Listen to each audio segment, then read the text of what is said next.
Bonjour, je suis Vincent Giolito, je suis professeur à EM Lyon Business School sur le campus de Casablanca. Je m'intéresse à l'intersection de la stratégie avec le leadership, comment les managers construisent de la valeur, emmènent les équipes vers la performance. Il y a un vieux cliché sur le leadership en temps de crise. Ce cliché, c'est que les temps difficiles appellent un leader fort, un leader charismatique, visionnaire et même autoritaire. L'histoire est pleine d'exemples.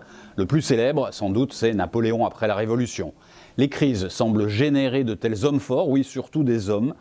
La recherche les appelle des leaders situationnels qui émergent des circonstances.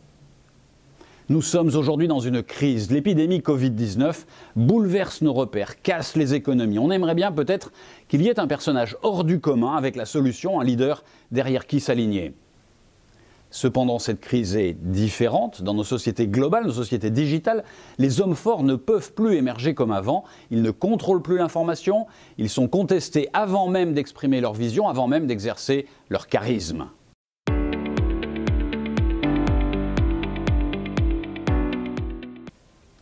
Le servant leadership se situe à l'opposé du leadership charismatique, visionnaire et autoritaire. Ce qui caractérise les servant leaders, c'est une certaine humilité. Les servant leaders placent les équipes en premier. Ils sont au service de leur communauté, ils sont au service de la communauté. Ils s'effacent si c'est pour le bien de toutes et de tous. Les servant leaders sont à l'écoute, ils ont de la compassion sur le plan émotionnel, de la compréhension au sens intellectuel. Ils s'attachent à analyser les problèmes avec les personnes concernées et pas à imposer leurs solutions.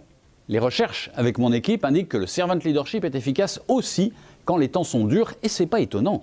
En temps de crise, tout le monde se pose des questions. Comment gérer le télétravail? Quel risque à retourner au bureau?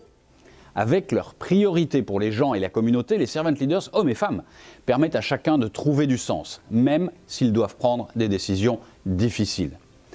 En temps de crise, tout le monde a peur, tout le monde vit dans le stress. Les servant leaders sont capables de reconnaître cette peur et ce stress et de les canaliser.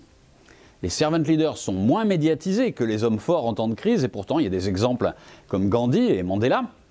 Dans l'épidémie actuelle, la première ministre de Nouvelle-Zélande, Jacinda Ardern, a été saluée.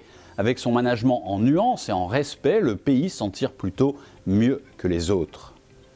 La crise d'aujourd'hui est une invitation à revisiter nos clichés du leadership. Il est temps de renoncer au mythe du leader sauveur et visionnaire. Il est temps de valoriser le servant leadership et de se demander comment chacun de nous, dans son propre rôle, peut devenir un servant leader.